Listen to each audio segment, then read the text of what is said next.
Le lendemain, au lieu d'aller au bureau, j'ai commencé à rouler sans but précis, dans les rues de Paris.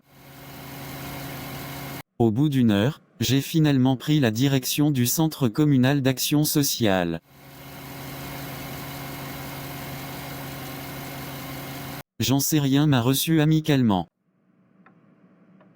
Vous avez déclaré qu'un imposteur était venu vous voir il y a quelque temps. Oui, c'est exact. Cela faisait déjà quelques mois qu'il enchaînait les coups durs, et il est naturellement venu au centre communal, à la recherche d'une aide matérielle, et d'un soutien moral. Cela fait partie de notre mission d'aider les personnes en détresse.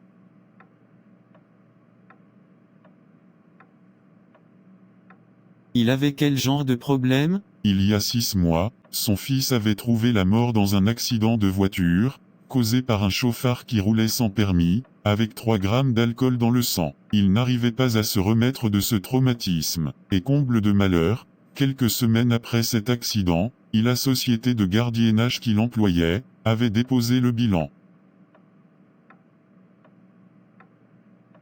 Sans ressources et sans économie, il avait finalement dû quitter le minuscule logement, qu'il occupait depuis plusieurs années, une chambre de bonne vétuste sous les toits de Paris.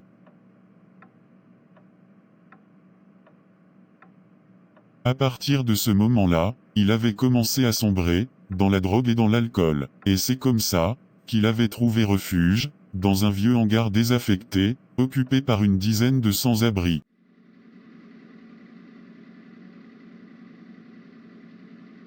Lorsque les forces de l'ordre ont fait évacuer le hangar, à la fin de la trêve hivernale, il est venu au centre communal d'action sociale, à la recherche d'une autre solution d'hébergement, et d'un peu de réconfort. Et vous lui avez trouvé un logement? Oui, bien sûr, nous lui avons immédiatement trouvé une place dans un foyer.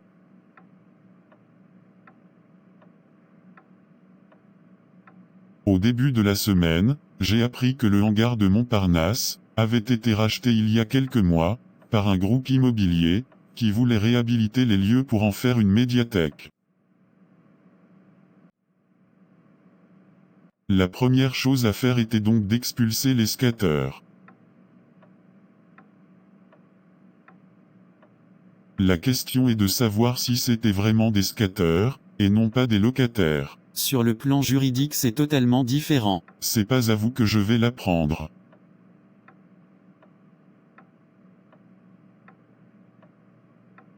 Vous connaissez le nom des nouveaux propriétaires du hangar? C'est le groupe immobilier 2000. Ce n'est pas leur première expulsion musclée. Ils ont de nombreux dossiers de demande d'expulsion au tribunal.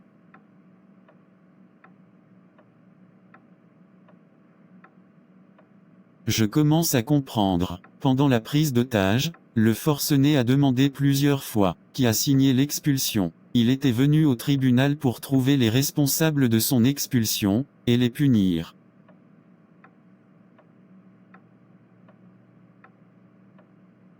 Merci de votre aide.